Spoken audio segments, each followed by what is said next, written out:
Captain Jake Morrison stood on the bridge of the New Horizon and watched the stars through the main screen. His ship had been traveling through space for 3 months now. They were looking for new planets that humans could live on. The crew was getting tired, but Jake knew they had a job to do. "Captain, I'm getting something strange on the sensors," said Lisa Hayes from her station. She was the ship's tactical officer and had been with Jake for 5 years. Her fingers moved quickly over the control panel. Jake walked over to her station. "What kind of strange?" "There's a ship out there. It's not like anything in our database. The design is completely different from human ships." Lisa looked up at him with worried eyes. "Sir, I think we just found aliens." The bridge went quiet. Amy Parker stopped working at her communications post. Carlos Rodriguez, who had been fixing a broken panel, put down his tools. Everyone stared at the main screen where a dot of light was getting bigger. "Red alert," Jake said calmly. "All hands to battle stations. Amy, try to contact them. Use the universal greeting protocols." Amy's hands shook as she worked. "Sending greeting message now, Captain. Using all known frequencies." The alien ship grew larger on the screen. It was sleek and silver with sharp edges that looked like knife blades. Strange symbols glowed along its hull. The ship was twice the size of the New Horizon and looked much more advanced. "Captain, they're responding," Amy said. Her voice cracked, with excitement and fear. "The message is being translated now." Words appeared on the screen. The translation was rough, but clear enough to understand. "Primitive vessel. You will surrender immediately. Prepare to be boarded. Resistance will result in destruction." Jake felt his jaw tighten. "That's not very friendly." "Sir, more ships are coming," Lisa reported. 3 more vessels just dropped out of hyperspace. We're surrounded." The alien ships moved into position around the New Horizon. Their weapons were clearly visible, long tubes that glowed with energy. Jake had never seen anything like them, but he knew they were dangerous. "Captain, incoming transmission," Amy said. The main screen changed. An alien face appeared. It had gray skin, large black eyes, and no nose that Jake could see. When it spoke, its mouth showed sharp teeth. "I am Commander Vextar of the Zephyrian Collective. You are in our territory without permission. Your species is unknown to us, but that does not matter. You will surrender your vessel and submit to collective authority." Jake stepped forward. "I'm Captain Jake Morrison of the Earthship New Horizon. We're explorers on a peaceful mission. We didn't know this was your territory. We can leave if you want." Commander Vextar made a sound that might have been laughter. "Peaceful? Your ship carries weapons. Your crew looks like warriors, but you are weak compared to the collective. We have ruled this part of space for 1,000 years. We only have weapons for defense," Jake said. "We don't want to fight." "Fight?" Vextar's black eyes seemed to shine. "You cannot fight us. Your technology is primitive. Your bodies are soft. You come from a weak world with low gravity and gentle weather. We have studied your transmissions." Carlos stepped up beside Jake. The engineer was a big man with scars on his hands from years of military service. "Captain, with respect, this guy doesn't know what he's talking about." Vextar focused on Carlos. "You dare speak? You are nothing but a maintenance worker. Your species crawled out of caves only yesterday." "Actually," Carlos said with a small smile, "I used to be a Marine, served in the Jupiter conflicts for 10 years before I became an engineer." "Jupiter?" Vextar looked confused. "What is Jupiter?" "Gas giant in our solar system," Carlos explained. "Pretty nasty place, storms the size of planets, radiation that would cook most things. We mine gas there and fight pirates who try to steal it." Jake saw something change in the alien commander's expression. Vextar was quiet for a moment, then spoke again. "You are lying. No one can survive in such conditions." "Want me to show you my radiation exposure scars?" Carlos asked. Before anyone could answer, the ship shook. The lights flickered and alarms started ringing. "Captain, they're using some kind of tractor beam," Lisa reported. "They're pulling us toward their ship." Jake looked at the screen where Vexitar was watching with what looked like satisfaction. "Commander, what are you doing?" "We are bringing you aboard for processing. You will learn to serve the collective properly. Your ship and crew will be useful to us." The New Horizon shook again as it was pulled closer to the alien vessel. Jake could see docking tubes extending from the Zephyrian ship. "Captain?" Lisa said quietly. "Their weapons are locked on us. If we try to break free, they'll destroy us." Jake nodded. He had been in tough spots before, but never anything like this. The aliens seemed to think humans were weak and primitive. They had no idea what they were dealing with. "All crew members, prepare to be boarded," Jake announced over the ship's communication system. "Remember your training. Stay calm and follow my lead." Commander Vextar was still on the screen. "Your cooperation will be noted. The collective rewards those who submit without causing trouble." Jake looked directly at the alien commander. "You're making a mistake. You don't understand what humans are capable of." Vextar made that laughing sound again. "Soon you will understand what the collective is capable of. Prepare your crew for boarding." The screen went dark. Jake turned to his officers. They all looked scared but ready. These were good people who had followed him across the galaxy. Now they were about to face something completely unknown. The ship stopped shaking. Through the main screen, Jake could see the docking tubes connecting to his vessel. Soon, aliens would be walking through his ship. He just hoped his crew was ready for what was coming next. The cargo bay of the New Horizon was the largest open space on the ship. Jake had ordered his crew to gather there because he wanted to show the aliens that humans were not afraid. 20 crew members stood in formation, facing the main airlock, where the aliens would enter. Carlos Rodriguez checked his toolkit one more time. As the ship's engineer, he carried many small devices that could be useful. He had survived too many battles to go into this one unprepared. His hands were steady, but his mind was racing. The airlock hissed open. 6 alien figures stepped through, wearing dark armor that covered their entire bodies. Their helmets had glowing red visors that hid their faces. Each alien carried a weapon that looked like a rifle, but glowed with blue energy along its barrel. The lead alien removed his helmet, showing the gray face of Commander Vextar. His black eyes looked at the humans like they were insects. Behind him, the other 5 aliens kept their weapons ready but not aimed directly at the crew. "Humans," Vextar said, in a voice that echoed in the metal room. "You will now learn your place in the galaxy. The collective has conquered 47 different species. Each one thought they were strong until they met us." Jake stepped forward. "We told you we don't want trouble. Let us leave and we'll never come back to your territory." "Leave?" Vexitar laughed. "You misunderstand. You are now property of the collective.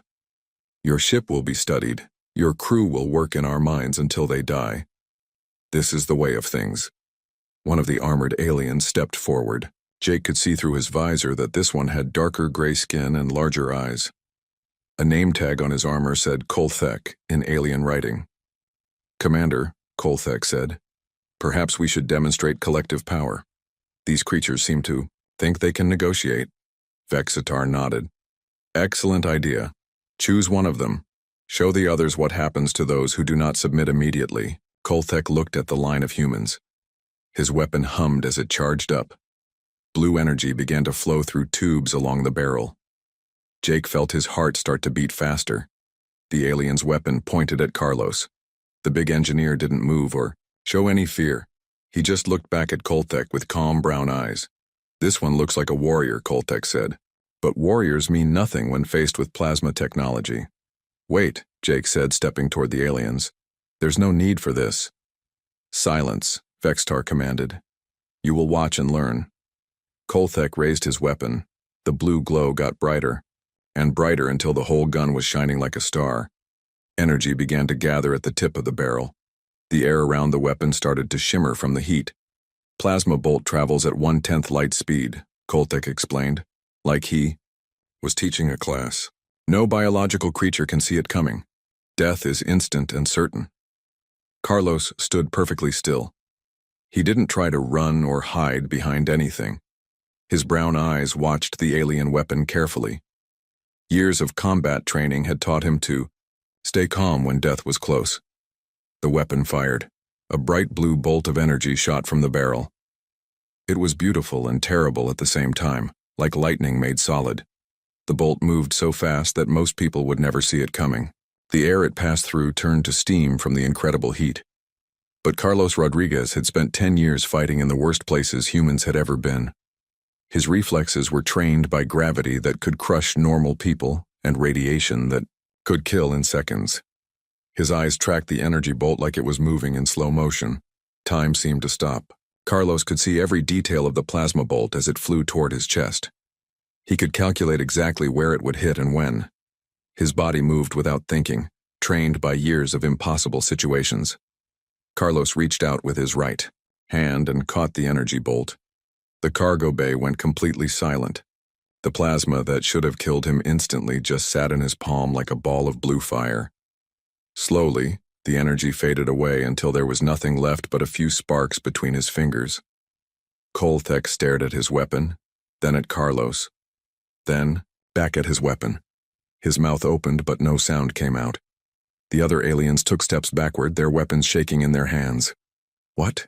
Vexitar whispered. "What did you just do?" Carlos looked at his hand, then at the aliens. "I caught your bullet," he said simply. "It wasn't moving that fast." "Impossible," Kolthek said, his voice high and scared. "Plasma moves at 30,000 kilometers per second. No living thing can react to that speed."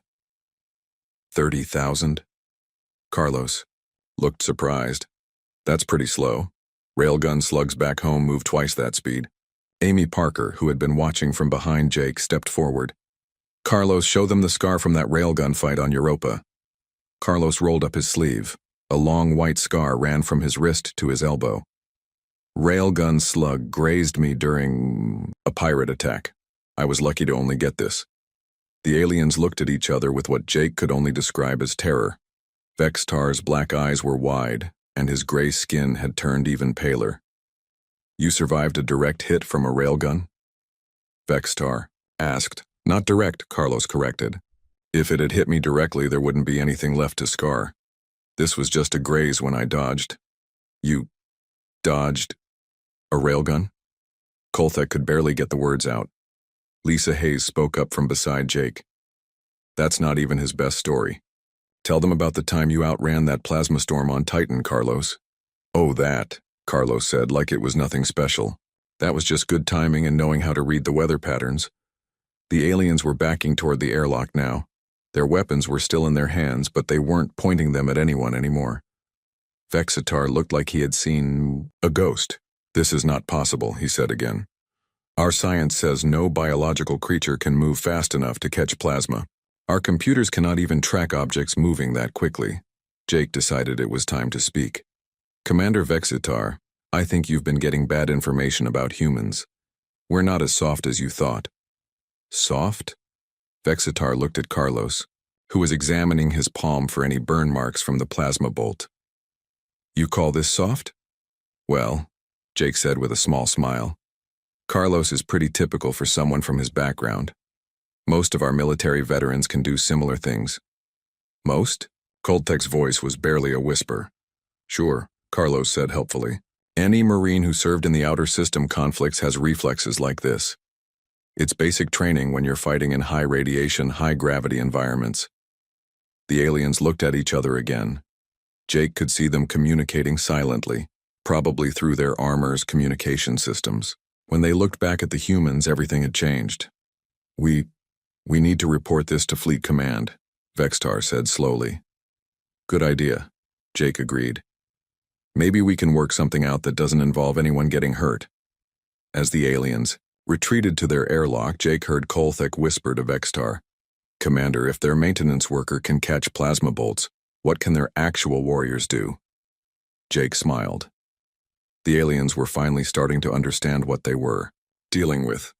Fleet Admiral Zixquin sat in his command chair aboard the massive collective warship, Eternal Dominance.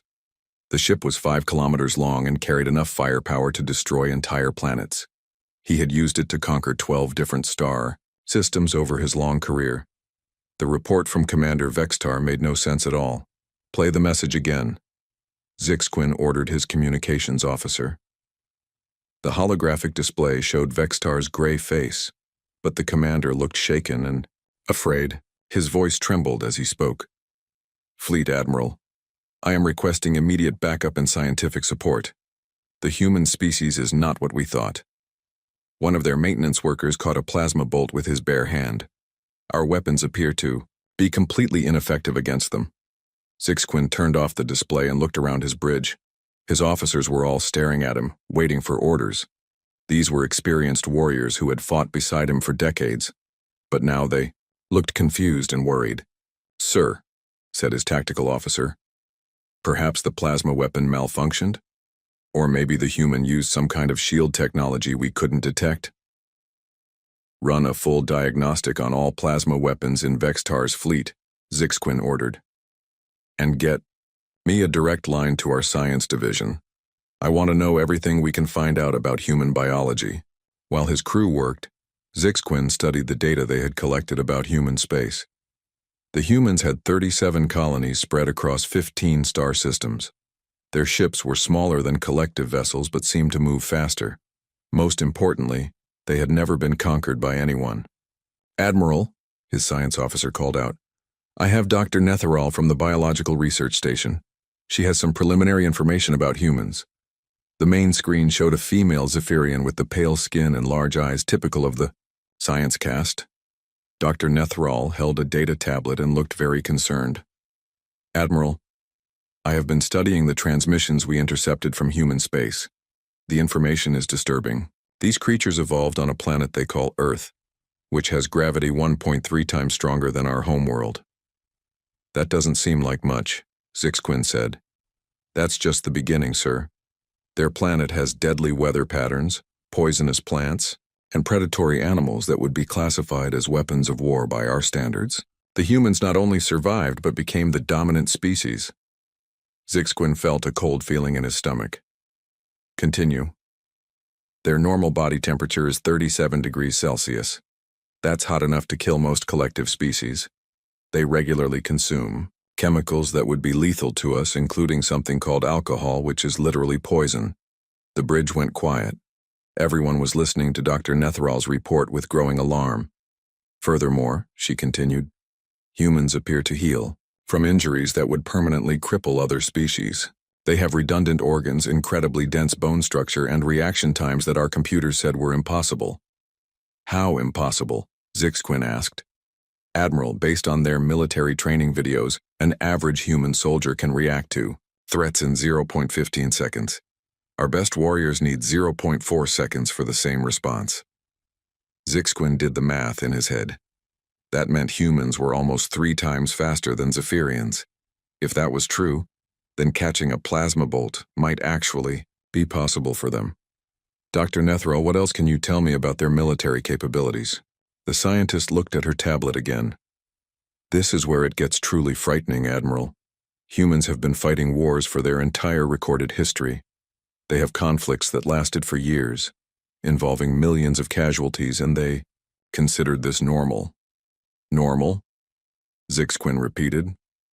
Yes, sir. What we would classify as a species-ending catastrophe, humans call Tuesday. They have weapons designed to destroy their own planet, and they built thousands of them just to make sure nobody else used theirs first. The tactical officer spoke up. Admiral, I'm getting reports from our observation posts throughout human space. Every planet they live on is classified as a death world by collective standards. Explain. One colony is on a planet where the average temperature is minus 40 degrees. Another is on a world with radiation levels that would kill us in hours. They have mining operations on asteroids where there's no atmosphere at all. Zixquin stood up from his command chair and walked to the main display showing human territory. Each dot of light represented a world that should be impossible to live on, yet humans thrived there. Sir, his communications officer called out, we're receiving a transmission from human space. It's addressed to you personally. Put it through. The screen changed to show a human female in a military uniform. She had short brown hair and hard eyes that reminded Zixquin of veteran warriors. Her uniform showed the rank of Admiral. I am Admiral Patricia Stone of the Terran Defense Force. I'm aboard the battlecruiser Defiant, currently heading toward your position with a small fleet. Zixquin felt his heart beat faster. Admiral Stone, we are not at war with your species. No, but you are holding one of our ships and threatening our people. Captain Morrison sent out a distress call before you jammed his communications. My fleet will arrive in 6 hours. How many ships? Zixquin asked, though he wasn't sure he wanted to know. Just 12, Admiral Stone said calmly. We didn't want to overreact to what might be a misunderstanding. 12 ships sounded small, but if they were crewed by beings who could catch plasma bolts, Zixquin wasn't sure his entire fleet could handle them. Admiral Stone, perhaps we could discuss this situation diplomatically. I'd like that, she replied. But first you need to release Captain Morrison and his crew immediately. They were conducting peaceful exploration when your people attacked them. They entered our territory without permission. Admiral Stone's expression hardened. According to our star charts, that system is an unclaimed space. But we can discuss territorial boundaries later. Right now, I want my people back safely. The transmission ended. Zixquin turned to his tactical officer. How many ships do we have in this sector? 47 warships, Admiral, plus support vessels. And they're bringing 12. Zixquin thought about Commander Vextar's report. But their maintenance worker caught a plasma bolt. Dr. Netherall's voice came from the speakers again. Admiral, I have more information. Human recreational activities include something called martial arts, where they train to fight without weapons. Their sports involve deliberate physical collisions at high speed. They consider this entertaining. What kind of species considers violence entertaining? Zixquin muttered. The kind that evolved from apex predators on a world where everything was trying to kill them, Dr. Netherall answered. Sir, I strongly recommend avoiding military conflict with humans until we understand their full capabilities. Zixquin looked at his officers. These were beings who had conquered most of their local galaxy, but now they all looked scared. He was starting to understand why. Send a message to Commander Vextar, he ordered.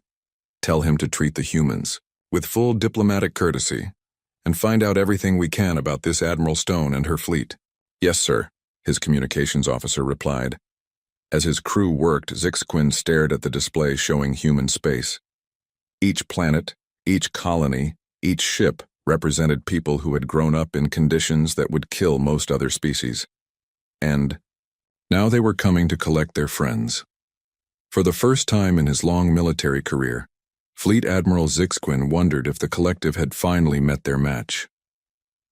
Commander Vextar stood in the holding area aboard the human battlecruiser Defiant. The room was clean and well lit, but he could feel the power of the ship around him. The walls hummed with energy, and the artificial gravity was stronger than what Zephyrians normally used. Admiral Patricia Stone had kept her word. When the human fleet arrived, there had been no fighting. She had simply requested a meeting, and when Vextar agreed to come aboard her ship, she had taken him prisoner instead. It had been done so smoothly that his own crew barely realized what had happened. Now he was waiting to be questioned. The door opened and a large human male entered. He wore a military uniform with the name Murphy written above one pocket. His rank insignia showed he was a colonel. Commander Vextar, Colonel Steve Murphy said as he sat down across from the alien. I'm here to ask you some questions about the collective's intentions toward human space. I will tell you nothing, Vextar replied, trying to sound brave. Murphy smiled, but it wasn't a friendly expression. That's your choice, but I think you'll find our conversation educational either way. The human opened a data tablet and began reading. Let me tell you what we know about your people.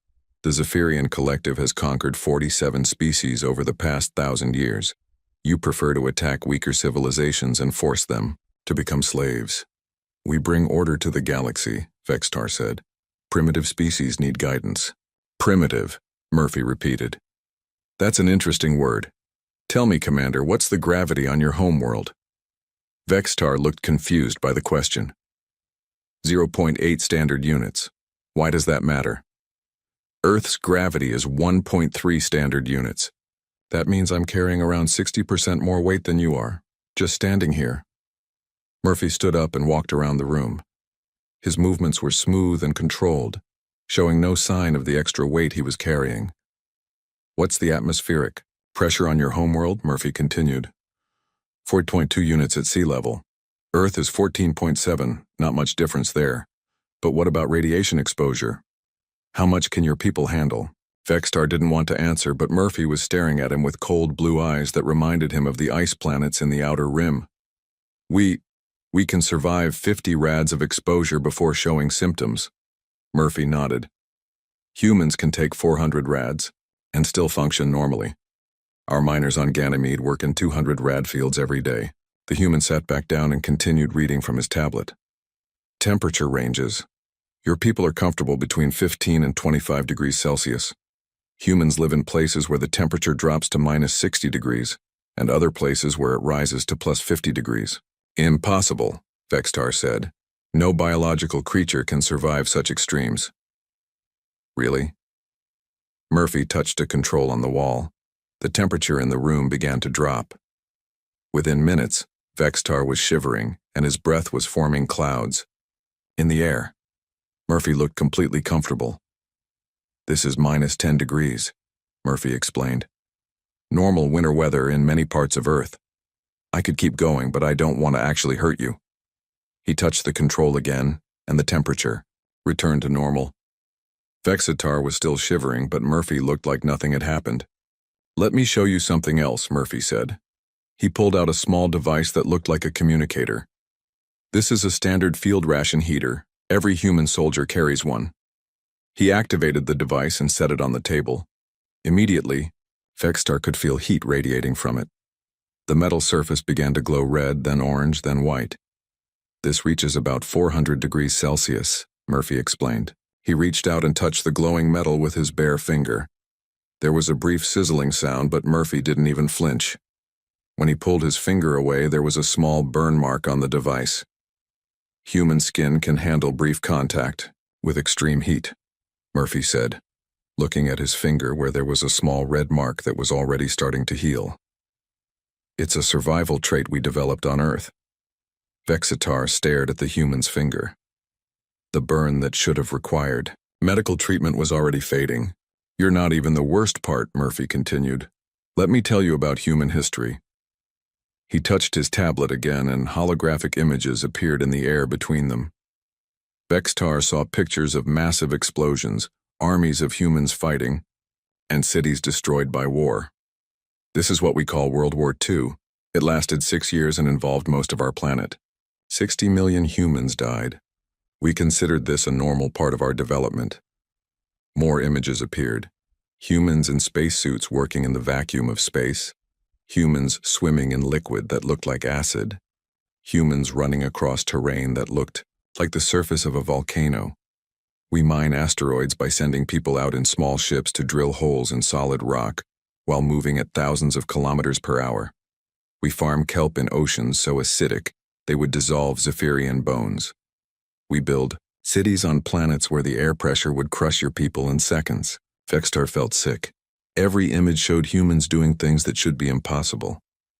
But the really scary part, Murphy said, is that we consider all of this normal. Earth isn't even our most dangerous colony. A new image appeared showing a planet covered in storms that looked like liquid fire. This is New Vegas. Population: 2 million humans. The atmosphere is mostly sulfur dioxide and the average temperature is 80 degrees Celsius. It rains acid every day. We built cities there because the mining is good. Why are you showing me this? Vextar asked weakly. Because I want you to understand what your collective almost started a war with, Murphy replied. Commander, humans have been fighting each other for 10,000 years. We've developed weapons that can crack planets in half.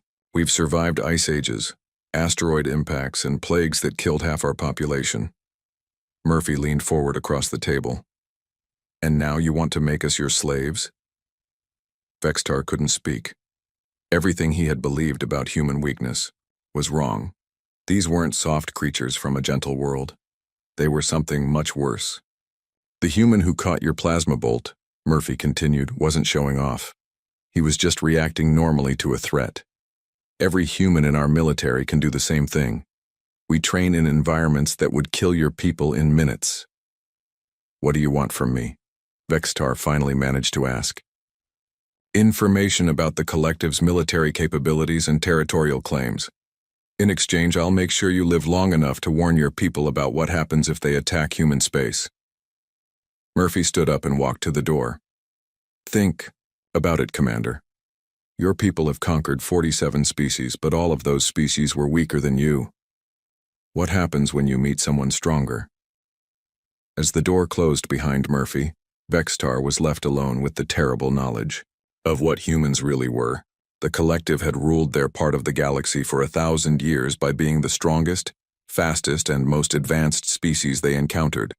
But humans were stronger, faster, and more dangerous than anything the collective had ever faced. And there were billions of them, spread across dozens of worlds that no other species could even survive on. For the first time in his military career, Commander Vexitar was truly afraid. The collective council chamber was the largest room on the Zephyrian homeworld.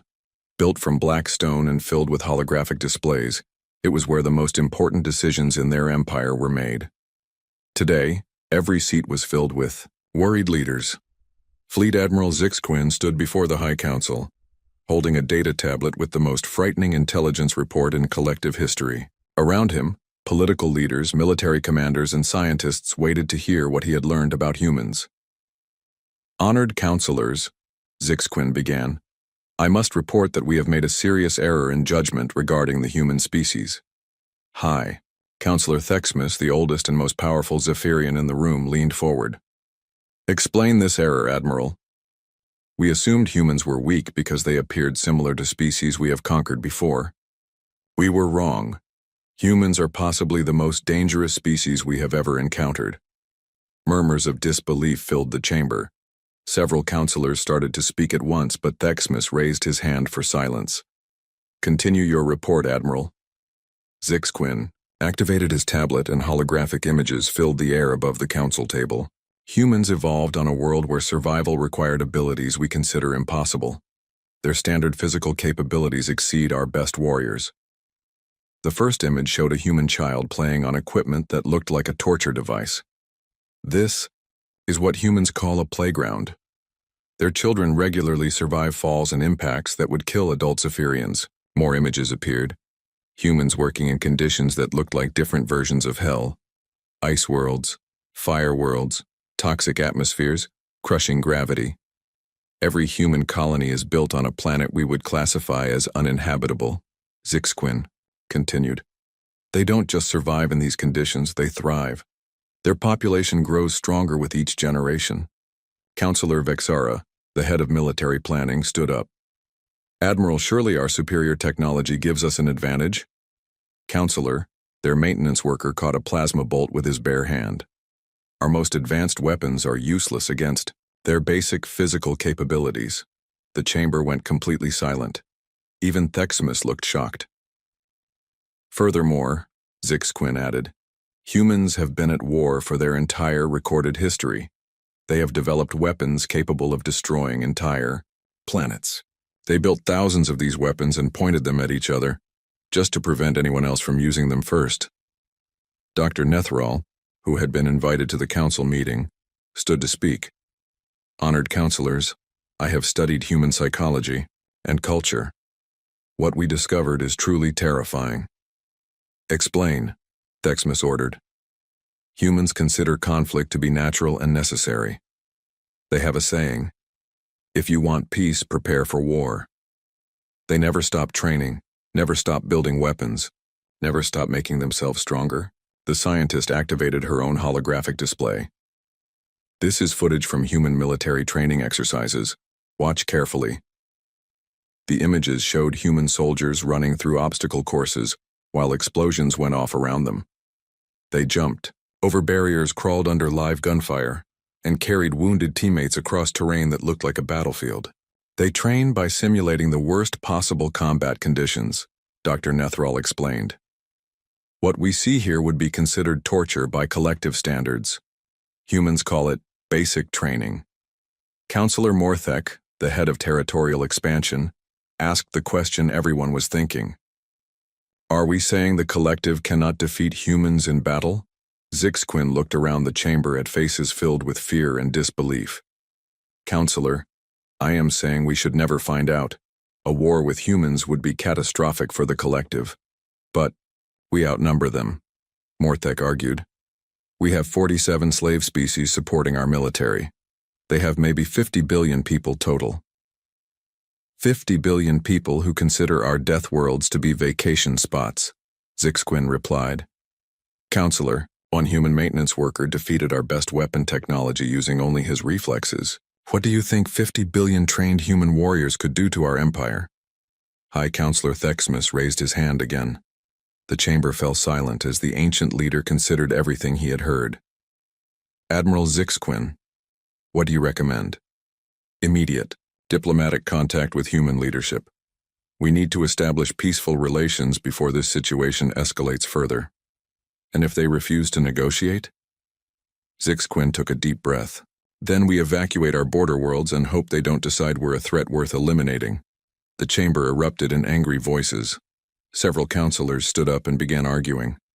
The idea of the mighty collective evacuating territory was unthinkable. Thexmus stood up and his presence commanded silence.